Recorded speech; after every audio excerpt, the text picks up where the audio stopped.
എല്ലാവർക്കും welcome back to Chinnu's Cherrypicks. ഇന്ന് വളരെ എളുപ്പത്തിൽ ഉണ്ടാക്കിയെടുക്കാൻ പറ്റുന്ന ഒരു മിക്സഡ് ഫ്രൂട്ട് ഡെസേർട്ടിൻ്റെ റെസിപ്പിയാണ്. ഒരു ഫ്രൂട്ട് സാലഡാണ്, പക്ഷേ നമ്മളിൽ കസ്റ്റർഡ് ഒന്നും യൂസ് ചെയ്യുന്നില്ല, ചവരിയോ കോൺഫ്ലോറോ ഒന്നും യൂസ് ചെയ്യുന്നില്ല. നമ്മളിൽ അടുപ്പത്ത് വെച്ചിട്ടൊന്നും ചെയ്യേണ്ട ആവശ്യമില്ല.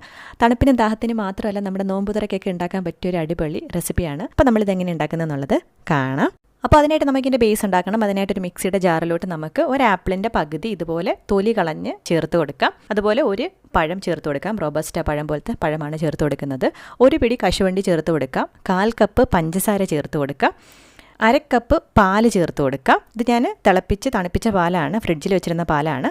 ഇനി ഇതിലേക്ക് നമുക്ക് കുറച്ച് ഐസ് ക്യൂബ്സും കൂടെ ചേർത്ത് കൊടുത്താൽ, അല്ലെങ്കിൽ ഐസ് വെള്ളം ചേർത്ത് കൊടുത്താലും മതി. ഇതുപോലെ നല്ലപോലെ നമുക്ക് അരച്ചെടുക്കണം. ഒരു തരി പോലും ഇല്ലാതെയാണ് നമ്മളിത് അരച്ചെടുത്തിരിക്കുന്നത്. മിക്സഡ് ജാറിലേക്ക് നോക്കുകയാണെങ്കിൽ നമ്മുടെ നോക്കി ഒരു തരി പോലും ഇല്ല. ഇനി നമുക്കിതിലേക്ക് ബാക്കിയിരിക്കുന്ന പാൽ, അതായത് ഒരു കവർ പാലാണ് ഞാൻ മൊത്തമായിട്ടും എടുത്തത്. ഒരു കവർ പാല് തിളപ്പിച്ചതിന് ശേഷം തണുപ്പിച്ചതാണ്. അപ്പോൾ അതും കൂടെ ചേർത്ത് നല്ലപോലെ മിക്സ് ചെയ്തിട്ട് നമുക്കിതിലേക്ക് ഫ്രൂട്ട്സ് ഒക്കെ ചേർത്ത് കൊടുക്കാം. ഞാനിവിടെ മാംഗോ ചേർത്ത് കൊടുക്കുകയാണ്. നമ്മൾ ഫ്രൂട്ട്സ് ഒക്കെ ആദ്യം തന്നെ കട്ട് ചെയ്ത് ഫ്രിഡ്ജ് വെച്ചതിന് ശേഷം ബേസ് ഉണ്ടാക്കുന്നതാണ് നല്ലത്. അതുപോലെ തന്നെ കുരുക്കൾ കളഞ്ഞിട്ട് വേണം ചേർത്ത് കൊടുക്കാനായിട്ട്.